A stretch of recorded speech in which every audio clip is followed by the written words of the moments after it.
Gordon was cross. "Why should Henry have a new shape?" he grumbled. "A shape good enough for me is good enough for him.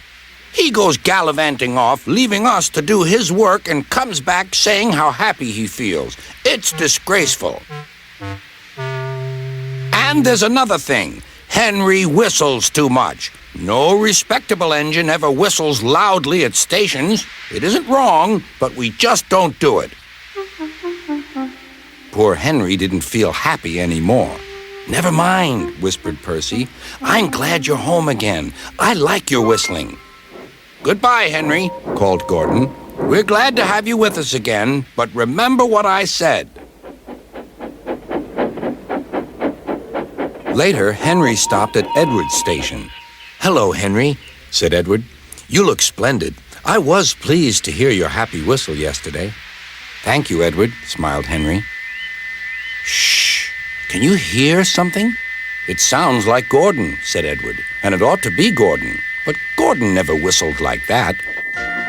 It was Gordon. He came rushing down the hill at a tremendous rate. He didn't look at Henry, and he didn't look at Edward. He screamed straight through the station and disappeared. "Well," said Edward.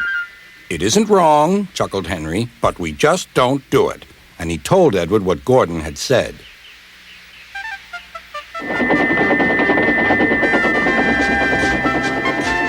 Meanwhile, Gordon screeched along the line. The noise was awful.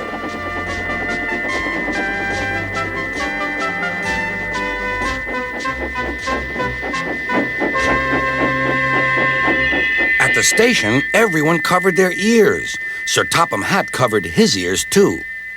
"Take him away," he bellowed, "and stop that noise." Gordon puffed sadly away, but he wouldn't stop whistling until two fitters climbed up and knocked his whistle valve in place. That night, Gordon slunk into the shed. He was glad it was empty.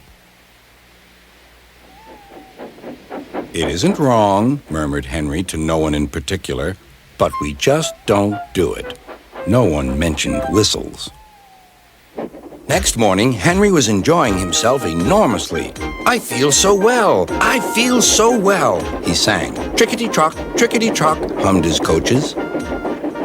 Then he saw some boys on a bridge.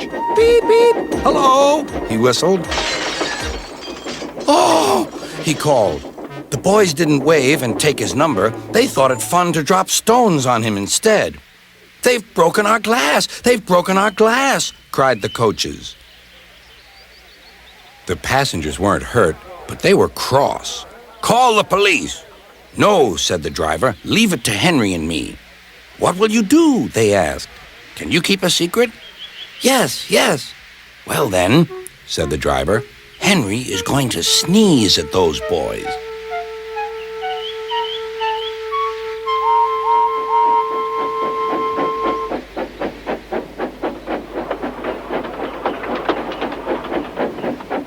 Lots of people were waiting at the station just before the bridge. They wanted to see what would happen.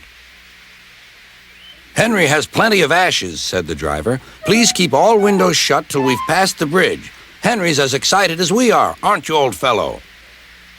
Henry felt more stuffed up than excited. Soon they could see the boys, and they all had stones. "Are you ready, Henry?" said the driver. "Sneeze hard when I tell you." "Now," he said. Achoo!